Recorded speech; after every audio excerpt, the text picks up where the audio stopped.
Sud Radio Média, l'invité du jour. L'invité du jour, c'est Mathieu Stepson. Bonjour, vous êtes magicien. Vous me faites peur avec votre téléphone.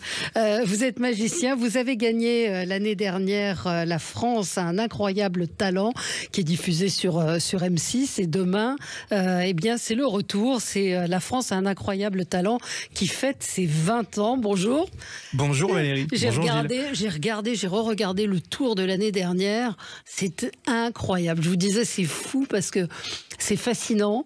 On se demande toujours comment ça marche. Et puis, on se dit, ah oui, mais là, je pense qu'il triche. Hein. Et puis, paf, à la fin, bah non, c'est pas ce qu'on avait imaginé. La France a un incroyable talent. Ça a changé votre vie ? Ah oui, complètement, on peut le dire. Hein. C'est vrai qu'on me demande souvent si c'est une émission qui m'a ouvert des portes. J'ai l'habitude de dire que ça m'a ouvert des portails. Ouais. Parce que j'étais venu chercher quelque chose et au final, je me retrouve avec une actu. Je me retrouve dans les studios de Sud Radio en train de vous parler. Enfin, tout ça et de remplir des salles. Bien sûr. Il y a le Palais des Glaces là au mois d'octobre, au mois de novembre, c'est complet. Il y aura une date à la Cigale le 25 avril. Tout à fait. Donc c'est des grosses salles quand même. Mais complètement. S'il y a un an, on m'avait dit ça, ce serait complètement fou d'imaginer ça, quoi. Est-ce que la salle a une importance ? La taille de la salle, est-ce que vous pourriez faire un zénith par exemple ? Ouais, tout à fait, ça a une importance parce que je pense que le spectacle ne serait pas adapté pour un zénith, en tout cas dans l'état actuel qu'il est, mais on peut toujours un petit peu faire grossir un spectacle.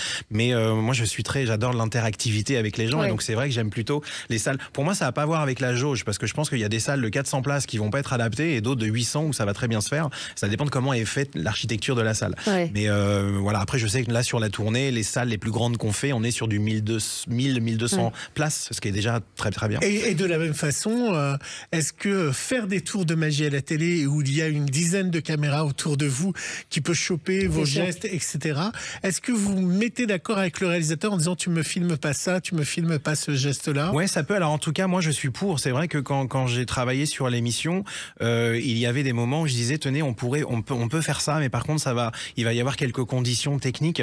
Est-ce que c'est possible ? Est-ce qu'on peut le faire ? Est-ce que la réalisation est d'accord pour qu'on voit ? Je me rappelle, du coup, j'ai eu accès au car régie. J'avais jamais vu ça de ma vie. C'est impressionnant. Et donc, on avait filmé en répétition et pour valider si le plan était bien ou pas. Donc, effectivement, on travaille pour un résultat final tous ensemble. Donc, effectivement, ouais. Mais d'avoir un magicien dans le jury, ça complique pas les choses.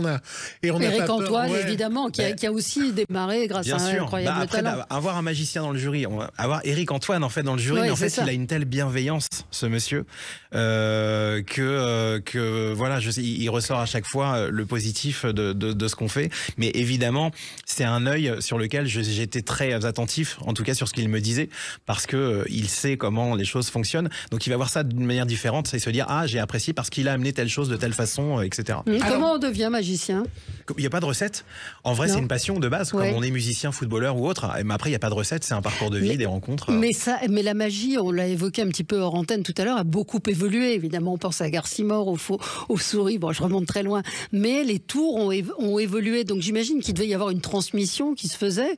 Or là, vous avez un nouveau genre qui a peut-être été initié d'ailleurs un peu par Éric Antoine, mais où il y a de l'humour, il y a de la mise en scène, il y a beaucoup d'interactions avec le public. En vrai, c'est plus une évolution de la mise en scène et ce qu'il y a autour des tours, hein, parce que même moi, en tout cas, dans ce que je fais, je n'ai pas inventé les techniques de ce que je fais. C'est même en vrai, je me sers de beaucoup de bases finalement. Je mélange des choses pour un petit peu, entre guillemets, réinventer. Mais complètement, il y a vraiment une évolution qui s'est faite de par Éric Antoine en 2006 qui arrive en France avec de la magie et de l'humour. On a ensuite la série Mentaliste, on a ensuite les films insaisissables qui font prendre conscience au public français de dire ah, mais la magie, c'est pas que des boîtes en carton et des trucs pour les gamins. C'est peut être aussi très cool. Et ce qui est vrai qu'en ce moment, il y a une grosse vague assez fun de la magie, quoi. Valérie, Mathieu, je vous emmène au mois de décembre de l'année dernière. Nous sommes en 2024 et vous avez eu votre plus beau cadeau de Noël. Le nom du grand gagnant, c'est Mathieu Stepson. Mathieu, tu as gagné la 19e saison de La France a un incroyable talent. Et c'est les gagnants de l'année dernière qui te remettent le chèque de 100 000 €. Pas de 100 000, hein. 100 000. 100 000 €. Vous avez fait quoi ? J'ai fait quoi de ce chèque? Bah alors pour la petite histoire, vraiment pour parler de l'objet, parce qu'on nous donne un chèque géant, il fait 1m20 sur voilà. Je m'étais promis de l'amener sur le bureau de mon banquier. Et ce que j'ai fait, j'en ai fait une vidéo qui est sur mes réseaux où je traverse toute la ville avec ce truc géant sous la pluie. Il pleut en plus ce jour-là, et j'arrive et je fais la queue au distributeur. Vous savez là où on doit mettre les chèques. Et je vais voir à l'accueil. Je dis j'ai un problème parce qu'en fait le chèque rentre pas dans la machine. Comment est-ce qu'on peut faire? Allez, on va trouver une solution. Bah, je dis ouais, j'espère bien. Ça l'a fait rire. Et donc voilà, bon après évidemment j'ai eu un chèque d'une taille normale. Et alors vous avez fait quoi? J'ai fait quoi de l'argent? J'ai fait quoi de l'argent? Bah en fait j'ai réinjecté de l'argent parce que moi j'étais à mon compte avant de faire la France un incroyable talent pour pouvoir faire d'événementiel, etc. La société était un petit peu en difficulté, donc ça m'a permis de remettre tout à zéro, de remercier aussi un petit peu mes proches, les gens qui entourent, et puis le reste je l'ai placé en attendant de savoir ce que je vais en faire. Je vois le chèque d'1 mètre sur 1 mètre. Il est chez moi. Il est chez vous? Il est chez moi, il est accroché. C'est vrai? Il est au mur? Ouais. Quand je regarde votre bio, je vois Noël 94, Mathieu reçoit une mallette de magie.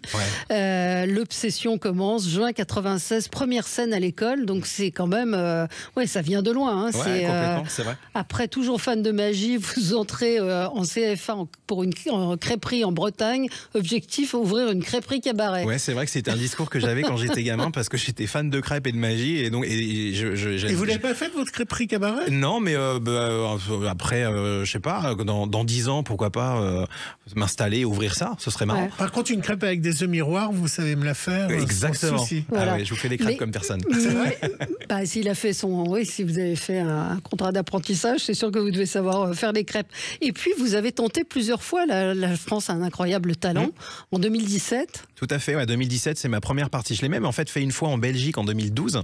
Et puis ensuite 2017 en France où j'arrive en demi-finale. Mais super expérience, je ressors de là avec vraiment des envies de scène. Je sais qu'en tout cas, j'ai compris ce que je voulais faire. Je sais que je suis chez moi sur scène et clairement, il n'y a plus de doute. Donc je commence à vouloir faire un spectacle sur scène, mais quand on veut, on peut. Là, ça marche pas.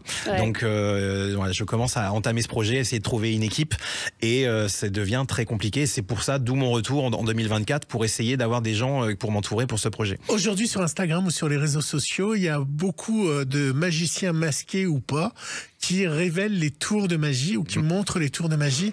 C'est quelque chose qui vous choque ou ça fait partie de notre époque? Ça fait partie de notre époque et j'ai envie de dire parce que on est à l'affût de la moindre vue. Effectivement, ça fait des vues. Donc, est-ce que ça m'embête en vrai?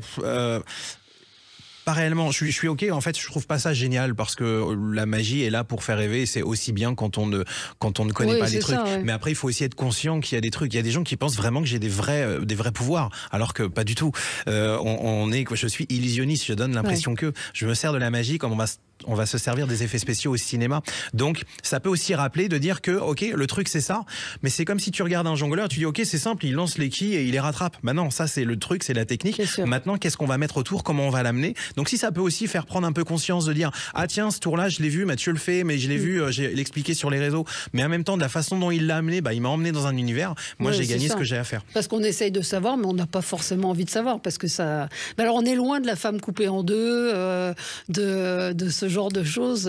Aujourd'hui. On est beaucoup plus sur du mentalisme. On est sur, en tout cas pour ma part, c'est vrai que moi j'ai voulu amener ça dans un scénario où je fais comprendre aux spectateurs que le spectacle qu'ils sont venus voir ce soir, j'en ai fait un rêve, j'ai une grosse sensation de déjà-vu sur tout le show et que je me rappelle des gens qui sont là, de comment ils s'appellent et de ce qui va se passer. Donc je décide de noter tous mes souvenirs, on démarre comme ça.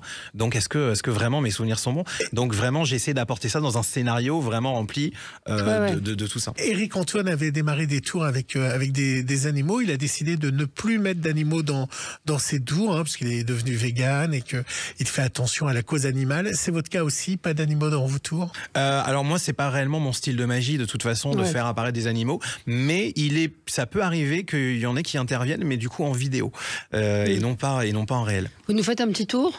C'est pas très radiophonique, mais... Ah non, c'est clairement pas radiophonique, mais on va essayer de rendre ça... écoutez, on va faire le plus grand classique de la magie, c'est un tour de cartes, mais on va le faire à ma façon. D'accord. Alors, regardez Valérie, on va travailler avec la version invisible de ça. Vous l'attrapez? Hop, voilà, parfait. Mélangez les cartes qui sont à l'intérieur. Il faut peut-être enlever le jeu de la boîte, Valérie, par contre. On ne peut techniquement pas mélanger la boîte. Je sors le jeu. Génial. Et maintenant, je mélange les cartes. Faites choisir une carte à Gilles. Génial. Gilles, selon votre imagination, dites-nous quelle est la carte que vous pensez tenir dans votre main. C'est quoi d'après vous? 8 de cœur. Le 8 de cœur. Ok, il y a une raison à ça ou Le 8 est mon chiffre préféré, je suis né à 8 et le cœur parce que c'est Valérie. Donc si je vous propose de changer de carte, évidemment, vous allez dire non. Je vous propose quand même parce qu'après le tour, vous allez dire merde, qu'est-ce qui se serait passé si j'avais changé? Je garde mon 8 de cœur. Je sais que vous allez garder Gilles, mais je vous propose quand même, vous voulez changer ou pas? Non, évidemment que non. Remettez le 8 de cœur dans le jeu, Gilles, mais vous allez la remettre à l'envers par rapport aux autres. Ah. Oui, là, je la vois. Génial. Mélangez une dernière fois, Valérie. Remettez tout dans la boîte.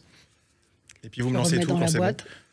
Bon, si on récapitule. Dans un jeu, vous ne sortez pas le 8 de cœur. Dans un jeu qui n'existe pas, vous avez choisi de prendre un 8 de cœur. On a remis à l'envers dans une boîte que vous avez mélangée. Vous connaissez la sensation de déjà vu? On vit un truc, on se dit c'est marrant, j'ai l'impression d'avoir déjà vécu ça. J'ai déjà vécu ce moment. Ce moment où je vous demande de mélanger un jeu de cartes où vous oubliez d'enlever le jeu de la boîte. Ce moment où vous me dites 8 de cœur, non, c'est mon 8 préféré, je garde et que je vous demande de remettre ça à l'envers. Je suis né le 8 avril. En plus, j'ai déjà vécu ce moment et en fait, j'aime bien comparer cette sensation déjà vue au réel. Donc avant de rentrer dans ce studio là de Sud Radio, dans mon jeu de cartes, j'ai mis une carte à l'envers. Non, ne nous dites pas. Je sais que c'est filmé, c'est ici, c'est en face. Pour ceux qui nous suivent, regardez sur les réseaux. Je vous passe les cartes vraiment tout doucement pour vous voyez. Mais oui, là, il y a une carte qui est à l'envers. C'est la seule, c'est la seule qui est à l'envers dans le jeu. Absolument. Juste là. Et Gilles, c'est effectivement le cœur. Alors, c'est dingue. Ça, c'est totalement dingue. Ah ouais, mais tout est dingue, tout est dingue. Il est dingue. C'est génial et moi je suis fascinée, j'adore ça. Donc il faut aller vous voir donc à la Cigale maintenant le 25 avril. Vous serez un peu partout en tournée en France. Allez sur les réseaux, regardez Mathieu Stepson. Vous allez rester la bouche ouverte parce que c'est fascinant, c'est bluffant. Ah bah oui, ça je viendrai vous voir. Voilà, on viendra vous voir. Et puis les 20 ans de la France a un incroyable talent.